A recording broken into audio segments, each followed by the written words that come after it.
കുട്ടികൾ ശാരീരികമായി ശിക്ഷിക്കപ്പെടുന്നതിനെക്കുറിച്ചുള്ള ആശങ്കകൾ ഒരു വർഷത്തിനുള്ളിൽ 3 ഇരട്ടിയിലധികം വർദ്ധിച്ചതായി ചാരിറ്റി സംഘടനയായ NSPCC പറയുന്നു.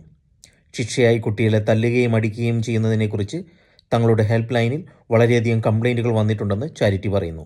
2023 മാർച്ച് വരെയുള്ള 12 മാസത്തിനുള്ളിൽ ശാരീരിക ശിക്ഷ അനുഭവിച്ച കുട്ടികളുടെ കേസുകൾ 447 നിന്ന് 2024 മാർച്ച് വരെയുള്ള വർഷത്തിൽ 1451 വർദ്ധിച്ചു. റിപ്പോർട്ട് ചെയ്യപ്പെടുന്ന 10 കേസുകളിൽ 9 കേസുകളും മാതാപിതാക്കൾ മക്കളെ തല്ലുന്നതുമായി ബന്ധപ്പെട്ടതായിരുന്നു. കേസുകൾ 3 ഇരട്ടിയിലധികം വർദ്ധിച്ചത് ഇംഗ്ലണ്ടിലെ ന്യായമായ ശിക്ഷയുടെ നിയമപരമായ പ്രതിരോധം അവസാനിപ്പിക്കാൻ പുതിയ ലേബർ സർക്കാരിനെ പ്രേരിപ്പിക്കുന്നു. ഈ വാർത്തകൾ കേൾക്കുന്നതോടൊപ്പം തന്നെ ദയവായി ചാനൽ സബ്സ്ക്രൈബ് ചെയ്യുക. UK-യിലുടനീളം കലാപത്തിലേക്ക് നയിച്ച തെറ്റായ വിവരങ്ങൾ പ്രചരിപ്പിച്ചതിന് പങ്കുണ്ടെന്നാരോപിച്ച് പാകിസ്ഥാനിൽ ഒരാളെ അറസ്റ്റ് ചെയ്തു. ഫ്രീലാൻസ് വെബ് ഡെവലപ്പറായ പ്രതിയെ കിഴക്കൻ നഗരമായ ലാഹോറിൽ വെച്ച് സൈബർ ക്രൈം ആരോപിച്ച് അറസ്റ്റ് ചെയ്തതായി city deputy inspector general of investigation Imran Kishore പറഞ്ഞു. സൗത്ത് പോർട്ട് കത്തിക്കുത്ത് ആക്രമണത്തിലെ പ്രതി അടുത്തിടെ UK-യിലെത്തിയ അഭയാർത്ഥിയാണെന്ന തെറ്റായ വിവരം ആദ്യം പുറത്തുവിട്ട എക്സ് സോഷ്യൽ മീഡിയ പ്ലാറ്റ്ഫോമായ ചാനൽ 3 നൗ അക്കൗണ്ടുമായി ബന്ധപ്പെട്ടാണ് അറസ്റ്റ്. 53-കാരനായ ഉടമസ്ഥനെ ആക്രമിച്ചു കൊന്ന എക്സൽ ബുള്ളി ഡോഗിനെ വെടിവെച്ചു കൊന്ന് ലങ്കാഷെയർ പോലീസ്. ആക്രിൻടൺ സ്വദേശിയായ ഡേവിഡാണ് തന്റെ വളർത്തുനായുടെ ആക്രമണത്തെ തുടർന്ന് മരിച്ചത്. കഴിഞ്ഞ കൊല്ലവും ഇക്കൊല്ലവുമായി റിപ്പോർട്ട് ചെയ്ത വളരെയധികം എക്സൽ ബുള്ളി ഡോഗ് ആക്രമണങ്ങളുടെ പശ്ചാത്തലത്തിൽ ഈ ഇനത്തിൽപ്പെട്ട നായകളെ വാങ്ങുന്നതിനും വളർത്തുന്നതിനും ഗവൺമെൻറ് വളരെയധികം റെസ്ട്രിക്ഷൻസ് വെച്ചിട്ടുണ്ട്. 20 മീറ്റർ/അവർ പരിധി നിശ്ചയിക്കാൻ കൗൺസിലുകളെ അനുവദിക്കുമെന്ന് transport secretary. Low traffic neighbourhood 20 metre hour സോണുകൾ പോലുള്ള സുരക്ഷാ പദ്ധതികൾ അവതരിപ്പിക്കുന്നതിനുള്ള തീരുമാനങ്ങൾ തൻ്റെ വകുപ്പിനേക്കാൾ പ്രാദേശിക കമ്മ്യൂണിറ്റികളിൽ തുടരാമെന്ന് ഗതാഗത സെക്രട്ടറി ലൂയിസ് ഹേ പറഞ്ഞു. ഏറെ വിമർശനങ്ങൾ നേരിട്ട ഋഷി സുനക് ഗവൺമെൻറ്റിൻ്റെ ഒരു പദ്ധതിയായിരുന്നു ലോ ട്രാഫിക് നൈബർഹുഡ് അഥവാ LTN.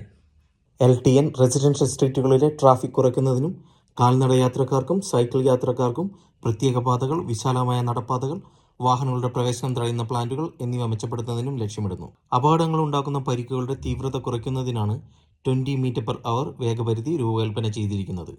ഇറ്റലിയിലെ സിസിലി കടൽ തീരത്ത് കൊടുങ്കാറ്റ് മൂലം മുങ്ങിപ്പോയ സൂപ്പർ യാച്ചിൽ നിന്ന് 5 മൃതദേഹങ്ങൾ ലഭിച്ച മൃതദേഹങ്ങളിൽ ബ്രിട്ടീഷ് ബിൽ ഗേറ്റ്സ് എന്നറിയപ്പെടുന്ന മൈക്ക് ലിഞ്ചിൻ്റെ ബോഡിയും ഉൾപ്പെടുന്നു. മൈക്കിൾ ലിഞ്ചിൻ്റെ 18 വയസ്സുള്ള മകളുടെ ബോഡിയാണ് ഇനി കിട്ടാനുള്ളത്. ഇംഗ്ലണ്ടിലെയും വെയിൽസിലെയും നോർത്തേൺ അയർലൻഡിലെയും GCSE എക്സാംസ് റിസൾട്ട് പുറത്തു വന്നു. സ്കോട്ട്ലൻഡിലെ റിസൾട്ട്സ് കഴിഞ്ഞ ആഴ്ച പുറത്തു വന്നിരുന്നു. GCSE വിജയനിരക്ക് 3-ാം വർഷവും കുറഞ്ഞു. 67.6 ഇത്തവണത്തെ വിജയ ശതമാനം. കഴിഞ്ഞ വർഷം ഇത് 68.2% അതിനാൽ മൊത്തത്തിലുള്ള വിജയനിരക്ക് 2019 അവസാനമായി കണ്ട നിലയിലേക്ക് തിരിച്ചെത്തി. ഇംഗ്ലണ്ടിലേത് 67.8% നിന്നും 67.4%ലേക്കും, വെയിൽസിൽ 64.5% നിന്നും 61.7%ലേക്കും, വടക്കൻ അയർലൻഡിൽ 86.6% നിന്നും 82%ലേക്കുമാണ് വിജയ ശതമാനം ഇത്തവണ കുറഞ്ഞിരിക്കുന്നത്.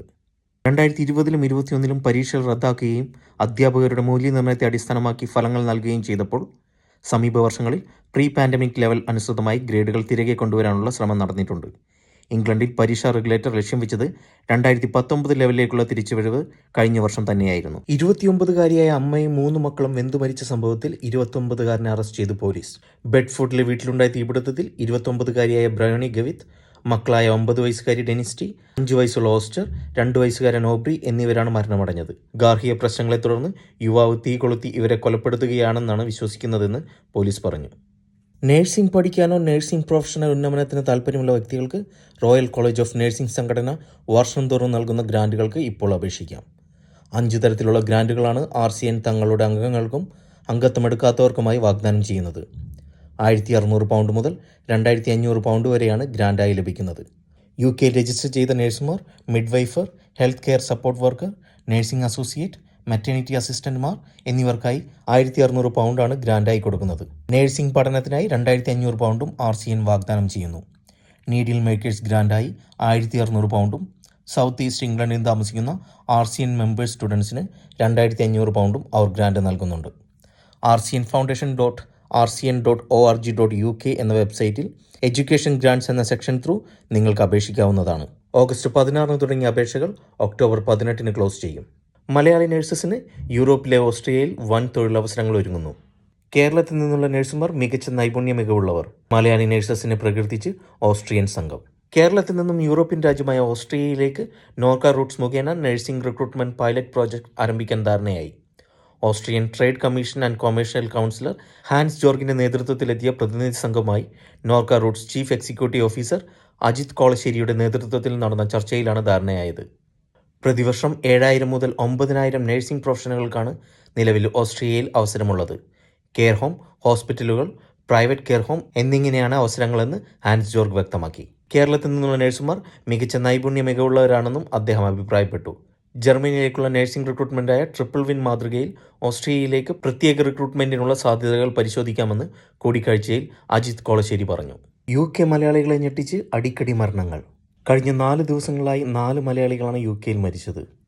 റെഡിച്ചിൽ മരിച്ച ദമ്പതികൾക്ക് പിന്നാലെ UK നിന്നുള്ള 3ാമത്തെ മരണവാർത്ത മാഞ്ചസ്റ്ററിനടുത്തുള്ള പ്രസ്റ്റണിൽ നിന്നായിരുന്നു. ഇടുക്കി കട്ടപ്പന സ്വദേശി അനീഷ് ജോയിയാണ് മരിച്ച നിലയിൽ കണ്ടെത്തിയത്. Lancashire and South Cumbria NHS foundation trust ജീവനക്കാരനായിരുന്നു. ലുക്കീമിയ ബാധിച്ച് ചികിത്സയിൽ കഴിഞ്ഞിരുന്ന UK മലയാളി അന്തരിച്ചു. വിട പറഞ്ഞത് എറണാകുളം സ്വദേശിനി. UK മെയ്ഡ്സ്റ്റോണിൽ കുടുംബമായി താമസിച്ചിരുന്ന എറണാകുളം സ്വദേശിനി ബിന്ദു വിമലാണ് മരിച്ചത്. 2 വർഷമായി ചികിത്സയിലായിരുന്ന ബിന്ദു കഴിഞ്ഞ ദിവസം രാവിലെ 11 മണിയോടെ മെയ്ഡ്സ്റ്റോൺ ഹോസ്പിറ്റലിൽ വെച്ചാണ് മരിച്ചത്. Maidstone hospital, London Kings hospital എന്നിവിടങ്ങളിലായിരുന്നു ബിന്ദുവിൻ്റെ ചികിത്സ നടന്നിരുന്നത്. ചികിത്സയുടെ ഭാഗമായി ബോൺ മാരോ മാറ്റിവെക്കാനും ശ്രമം നടത്തിയിരുന്നു. കൂടുതൽ UK വാർത്തകൾക്കായി ചാനൽ ദയവായി സബ്സ്ക്രൈബ് ചെയ്യുക.